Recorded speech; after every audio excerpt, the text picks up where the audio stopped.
e pela graça de Deus eu quero falar-vos do acontecimento mais marcante na vida de cada um, daquele que crê, e que também pode ser o acontecimento mais marcante na vida daquele que ainda não creu.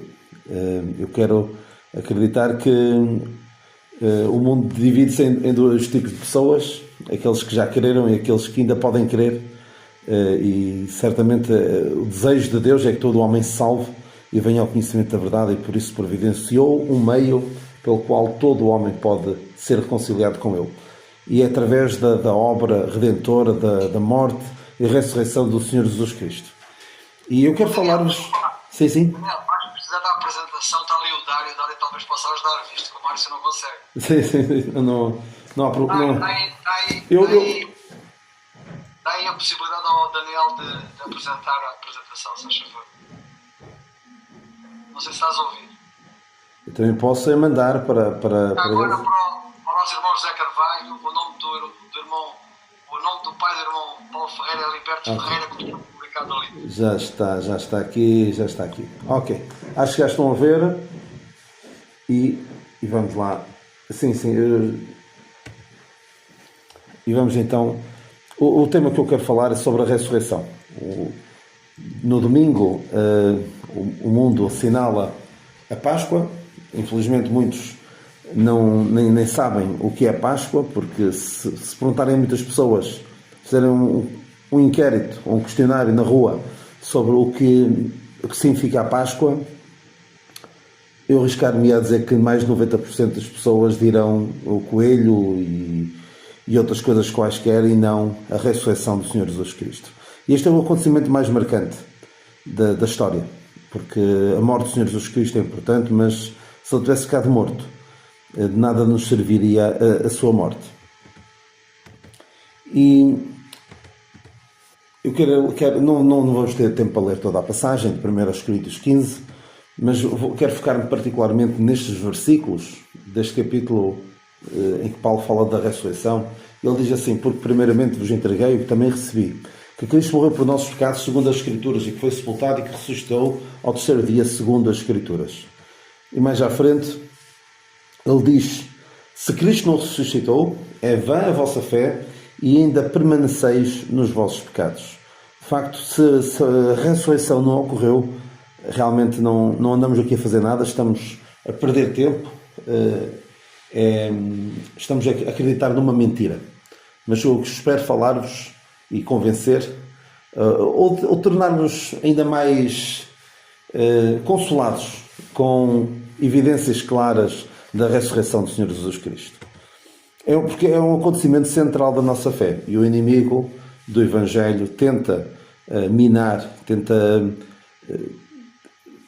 descredibilizar a ocorrência da ressurreição do Senhor Jesus Cristo.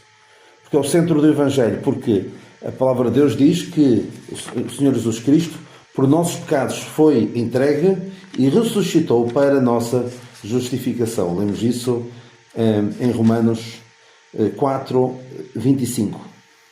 O qual, por nossos pecados, foi entregue e ressuscitou para a nossa justificação. E se ele não ressuscitou, de facto, não é vã a nossa fé.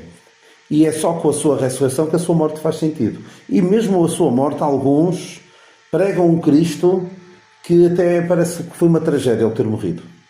Foi uma pessoa tão boa, que teve ensinamentos tão preciosos, teve ações tão meritórias, e é pena ele ter morrido. Claro que nós não pensamos dessa forma. Nós alegramos-nos pelo facto do Senhor Jesus Cristo ter morrido. É a única pessoa que nós amamos e cuja morte celebramos. Normalmente, nós não devemos fazê-lo, porque Deus não tem prazer na morte do ímpio, mas pode alguém alegrar-se pelo facto de uma certa pessoa má morrer. Eu não sou desse tipo de pessoas, não quero alegrar na morte do ímpio. Mas nós alegramos-nos na morte de alguém que amamos, porque sabemos que a sua morte e a sua ressurreição dão sentido às nossas vidas, dão-nos a certeza de pecados perdoados, dão-nos a certeza de uma vida eterna, dão-nos sentido à nossa existência neste mundo. Porque mesmo que passemos pela morte, sabemos que, tal como Ele ressuscitou, nós também ressuscitaremos. E este é um aspecto distinto de todas as outras crenças. Nós vemos aqui uma imagem com um túmulo vazio e vários túmulos de várias pessoas, fundadores de várias correntes religiosas ou não religiosas, todos eles morreram. É possível visitar o túmulo destas pessoas, de Charles Darwin, de Joseph Smith, de Buda, Maomé, Confúcio, entre outros. Mas o túmulo do Senhor Jesus Cristo, pode alguém dizer que foi aqui ou foi ali, mas não está lá o corpo dele. Ele não está aqui, ele ressuscitou. E dá-nos a esperança, como já disse, de também ressuscitarmos. Então vamos ver aqui 7 pontos que nos apontam claramente para este facto.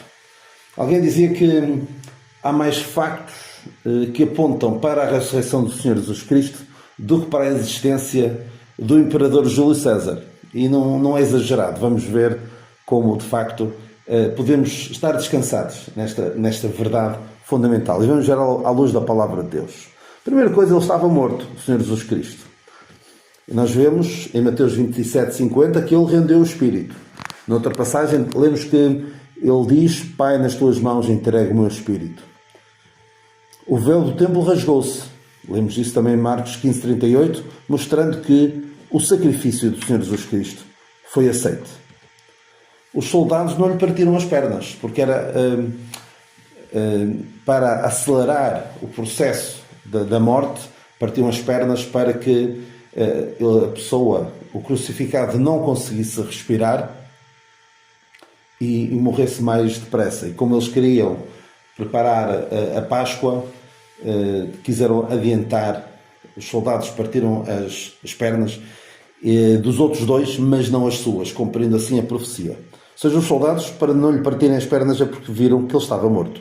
E se alguém estava experimentado com morte, eram os soldados romanos.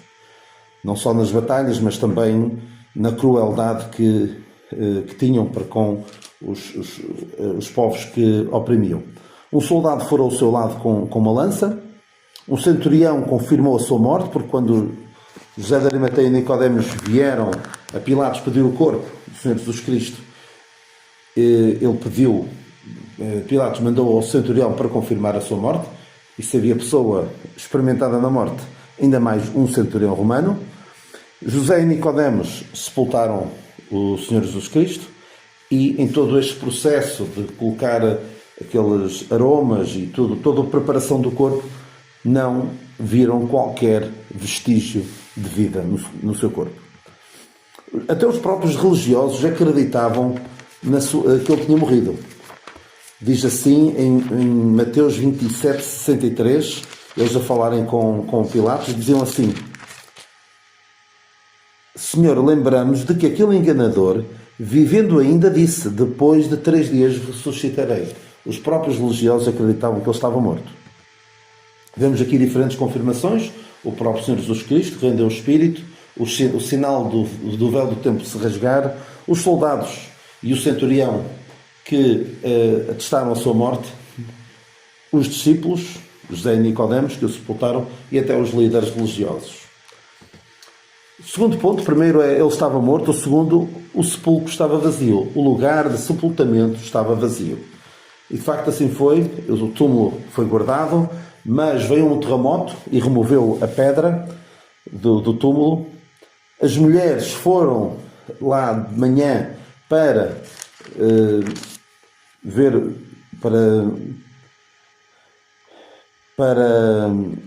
foram ver o sepulcro e até estavam a perguntar-se como é que iriam fazer para conseguir chegar até ao corpo do Senhor Jesus Cristo, e encontraram de facto o túmulo vazio.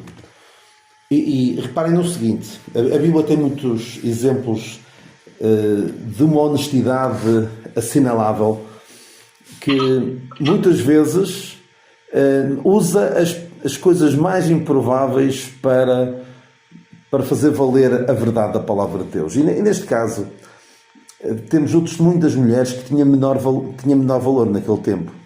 E é exatamente estas que Deus usa para passar a palavra. E se fosse uma história inventada, se isto fosse inventado, ninguém inventaria desta forma.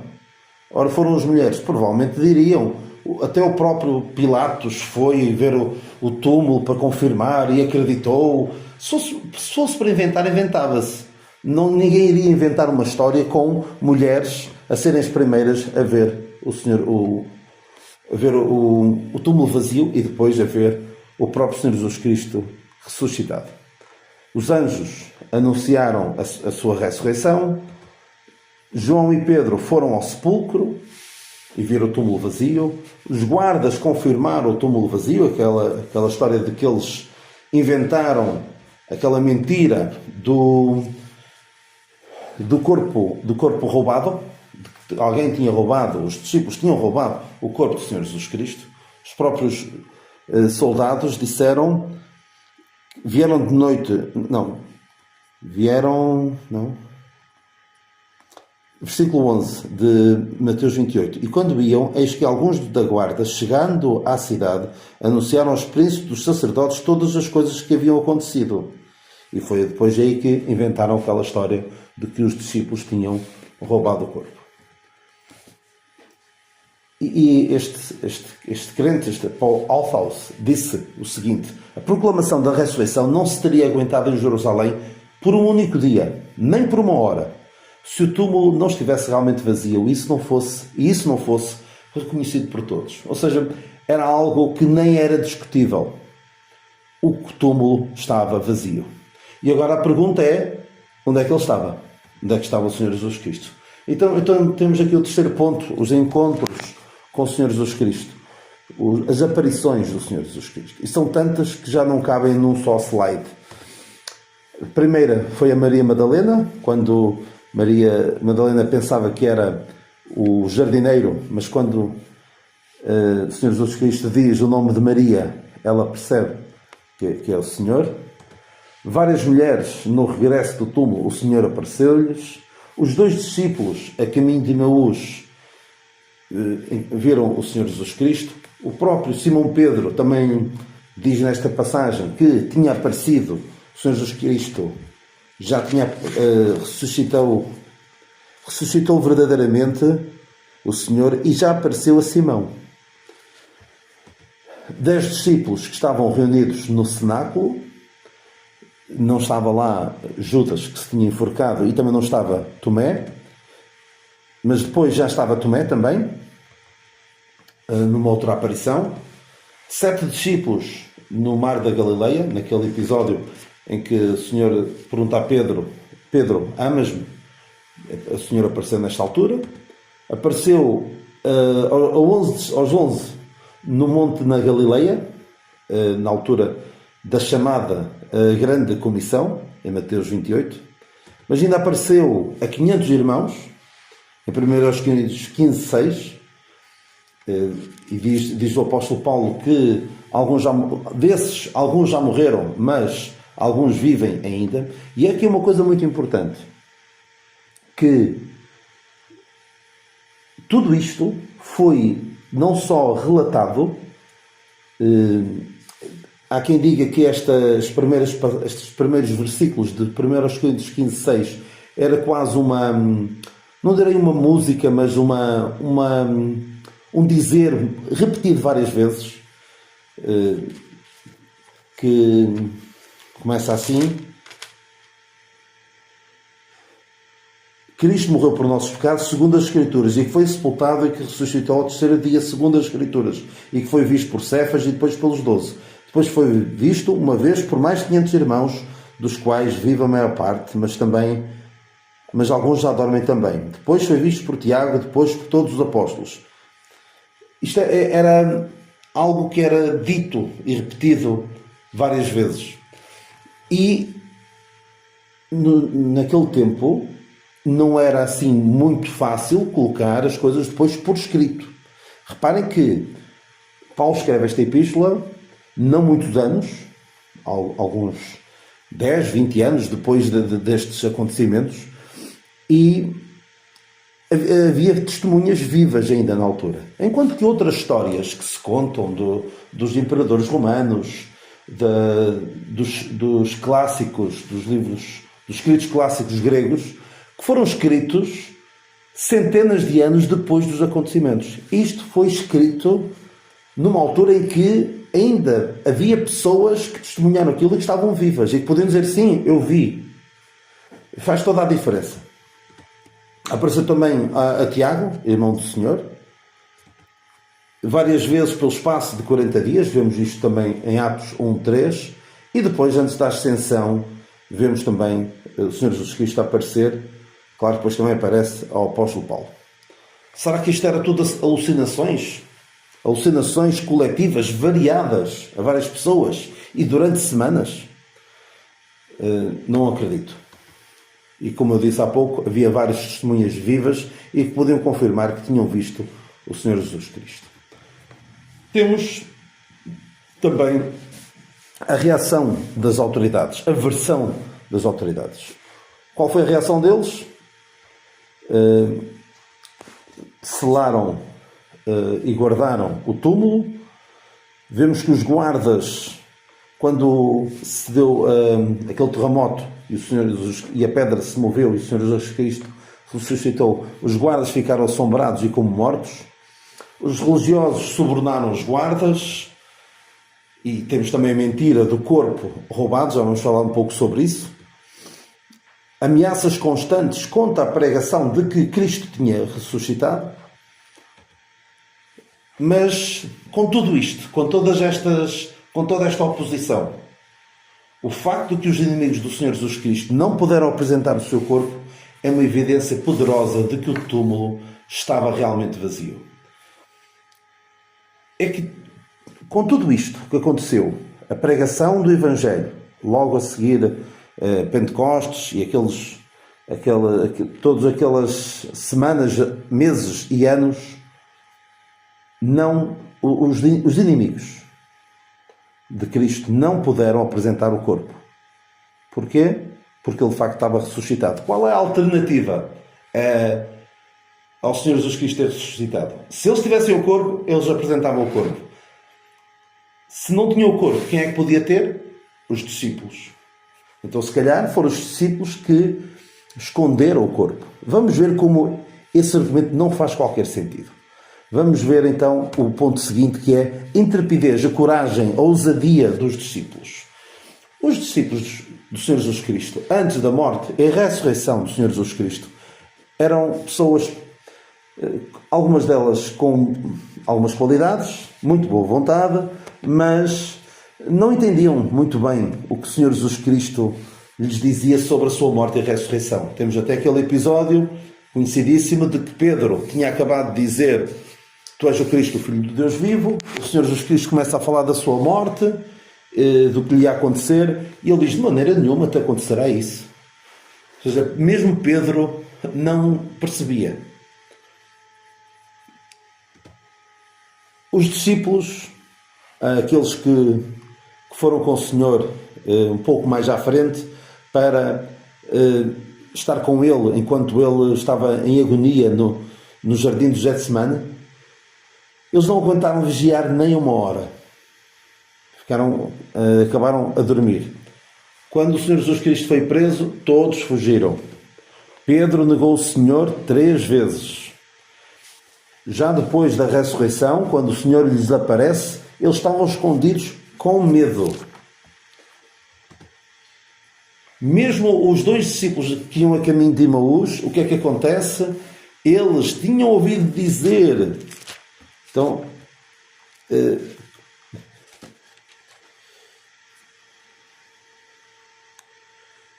exatamente. O Senhor Jesus Cristo aparece-lhes e depois pergunta de que é que eles estavam a falar, e eles dizem: as coisas que dizem respeito a Jesus Nazareno, que foi varão, profeta, poderoso em obras e palavras diante de Deus e todo o povo, e como os principais dos sacerdotes e os nossos príncipes o entregaram à condenação de morte e o crucificaram. E nós esperávamos que fosse ele que remisse a Israel. Mas agora, sobre tudo isso, é já hoje o 3º dia desde que essas coisas aconteceram. É verdade que também algumas mulheres entre nós nos maravilharam, as quais de madrugada foram ao sepulcro, e não achando o seu corpo, voltaram dizendo que também tinham visto uma visão de anjos, que dizem que ele vive. E alguns que estavam connosco foram ao sepulcro e acharam ser assim como as mulheres haviam dito, porém a ele não o viram. Ou seja, eles estavam desanimados, a duvidar, mesmo com relatos de que o Senhor Jesus Cristo tinha ressuscitado. Mesmo assim, estes dois discípulos que iam a caminho de Emaús duvidaram. O Tomé duvidou da ressurreição e mesmo depois de terem visto o Senhor Jesus Cristo ressuscitado, eles ainda não entendiam bem o que é que ia acontecer a seguir. Perguntaram eles: restaurarás nestes dias a Israel? Ou seja, eles não percebiam nada, ou não percebiam bem os planos de Deus. E reparem que estas mesmas pessoas que não eram propriamente muito confiáveis, não eram muito corajosas, não eram muito entendedoras do que estava a acontecer. Reparem o que é que lhes acontece a seguir.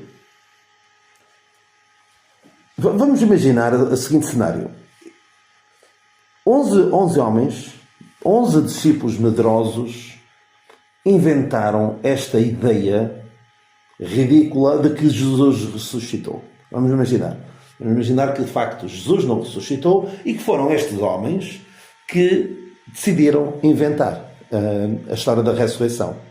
Será que estes 11 homens, que antes eram medrosos, pouco entendedores, pouco confiáveis, viveram todos uma mentira, não cedendo nenhum deles enquanto viveram? Será possível isto ter acontecido?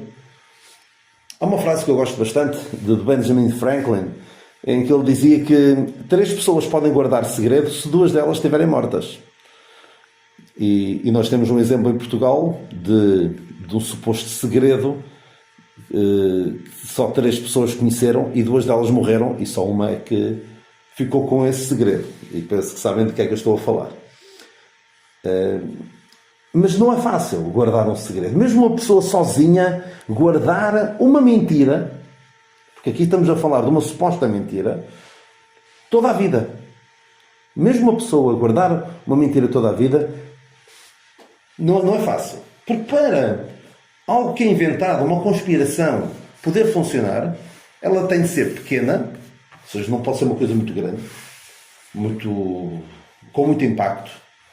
Se houver alguma coisa a ganhar, e for por pouco tempo. Mas nós aqui estamos a falar de uma coisa grande, que é fundamento da fé cristã. Os discípulos não tinham nada a ganhar e foi para o resto da vida. Nenhum deles cedeu naquilo que afirmavam, de que tinham visto a Cristo ressuscitado. E há uma história que alguns conhecerão do escândalo do Watergate, que levou à demissão do presidente Nixon há cerca de 50 anos, e um homem que não sei se é um crente, agora é um crente, mas na altura esteve envolvido neste escândalo.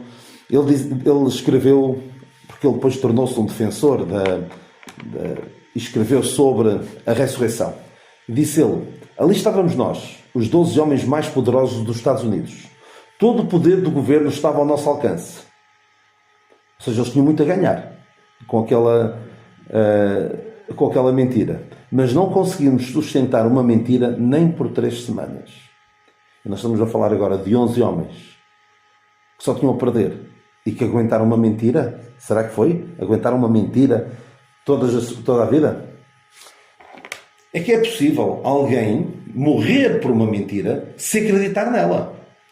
Os mártires, aqueles bombistas suicidas, acreditam que se matarem a eles e matarem aos infiéis, que têm uma recompensa.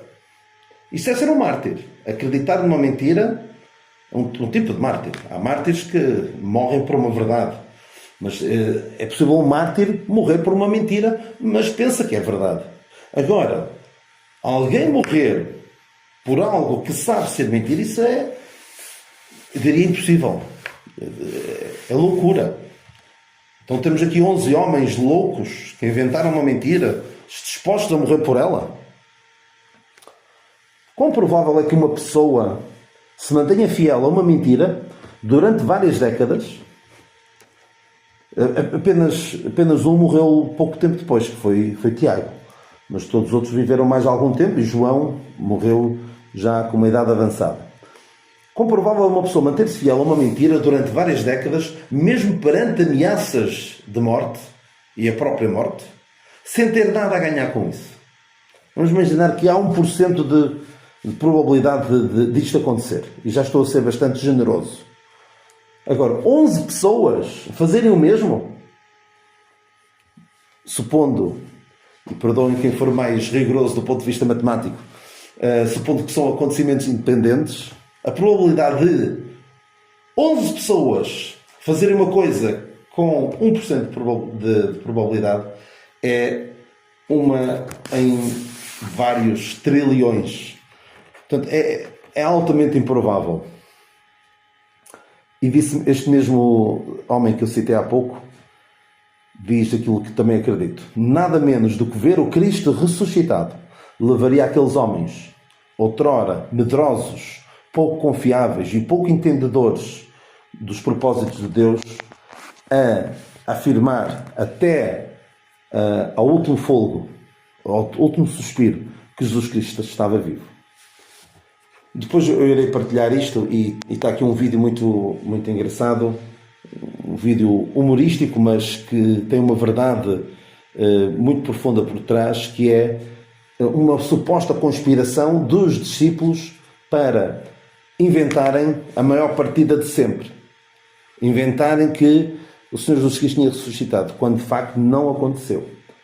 E é tão ridículo, é engraçado porque por ser tão ridículo. Como é que alguém pode afirmar uma coisa dessas? De que o Senhor Jesus Cristo não ressuscitou. Eu demorei aqui um bocadinho mais porque é de facto uma das minhas preferidas esta prova da ressurreição do Senhor Jesus Cristo. E penso que já estão a ver quais são as últimas. Cada uma destas frases, cada um destes tópicos tem uma inicial que vai dar Ele vive. De facto, é o facto de que Ele vive que nos dá a esperança. A vitalidade da Igreja, vemos ali a seguir à ressurreição e à ascensão do Senhor Jesus Cristo, vemos uma Igreja vibrante, uma Igreja viva a formar-se. Claro que depois há uma mudança com a conversão do apóstolo Paulo e a Igreja continua a crescer, mas vemos aqui aquela Igreja chamada Igreja primitiva. Vemos a descida do Espírito Santo, vemos os discípulos agora a pregar com ousadia e com entendimento claro dos propósitos de Deus. Vemos a Igreja a crescer, vemos milagres, sinais e maravilhas, vemos a unidade, a comunhão e a partilha na Igreja, vemos o crescimento apesar da perseguição, vemos o testemunho contínuo e a expansão da Igreja. E vemos então que a ressurreição de Cristo não apenas transformou os discípulos, mas deu e dá vida à Igreja, que testemunha, cresce e resiste no meio da adversidade. É outro exemplo outra prova de que de facto nós não estamos a falar de algo que não aconteceu, de algo que é apenas algo que nós desejamos muito no nosso íntimo que seja verdade. É muito mais do que isso. É um facto. Temos a certeza. E temos a expectativa da vinda de Cristo. Nós celebramos em igreja, normalmente todas as semanas, a ceia do Senhor. Porque todas as vezes comeres este pão e beberes este cálice, anunciais a morte do Senhor até que venha. Lemos isso em 1 Coríntios 11, 26. Também temos a esperança na ressurreição e na transformação, porque o nosso Senhor Jesus Cristo transformará o nosso corpo abatido para ser conforme o seu corpo glorioso. E sabemos que nós, os que estivermos vivos, não precederemos os que dormem. Lemos isso em 1 aos Tessalonicenses. Mas todos nós seremos arrebatados e estaremos para sempre com o Senhor. É também uma bem-aventurada esperança que nos leva a ter uma vida piedosa. Lemos isso nesta passagem extraordinária de Tito, em que fala da bem-aventurada esperança e o aparecimento da glória do grande Deus e nosso Senhor Jesus Cristo, o qual se deu a si mesmo para nos remir de toda a iniquidade e purificar para si um povo seu especial, zeloso de boas obras. Apenas um Salvador vivo pode provocar em nós este anseio, este desejo, esta certeza. E uma frase que eu gosto bastante, mas vou alterá-la ligeiramente: vive como se Cristo tivesse morrido ontem, ressuscitado hoje e voltasse amanhã. Mas eu não, com o nosso irmão Carlos Oliveira presente, eu não posso dizer que o Senhor pode voltar amanhã. Ele iria corrigir-me e dizer: o Senhor pode voltar hoje. O Senhor pode voltar ainda antes que eu acabe esta frase. E devemos viver sempre nessa expectativa da bem-aventurada esperança. Temos então aqui 7 factos que apontam claramente para a factualidade e a realidade da ressurreição. Ele estava morto, o lugar de sepultamento estava vazio, os encontros com Cristo, a versão das autoridades, a intrepidez dos discípulos, a vitalidade da Igreja e a expectativa da vinda de Cristo. Eu vou deixar só isto aqui um bocadinho em pausa, para o caso de alguém querer fazer um print screen ou tirar uma fotografia, estejam à vontade, e que isto também possa servir de consolo a vós. E, para terminar, só há algumas considerações. Se Cristo não ressuscitou, nem vale a pena dar ouvidos ao que Ele diz. Tudo o que está escrito é uma farsa. Porque tudo aquilo em que nós acreditamos baseia-se neste facto de que o Senhor Jesus Cristo ressuscitou. E já há supostos historiadores, arqueólogos, que dizem que encontraram o túmulo de Jesus e com o corpo lá dentro. É tudo numa ânsia de deitar por terra esta fé que transforma a vida e que dá sentido às nossas vidas. Mas se Ele ressuscitou, e as evidências são esmagadoras, ignorar tudo o que Ele fez é loucura. O túmulo está vazio. O Senhor Jesus Cristo está vivo e vai voltar. E o que decidires em relação à sua morte e ressurreição vai determinar um de dois desfechos. Ou vais tê-lo como juiz, que vai julgar-te e condenar-te justamente, ou como advogado, aquele que toma o teu lugar.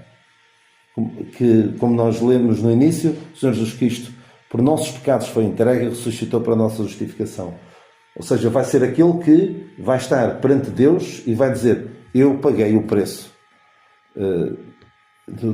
que ele devia pagar.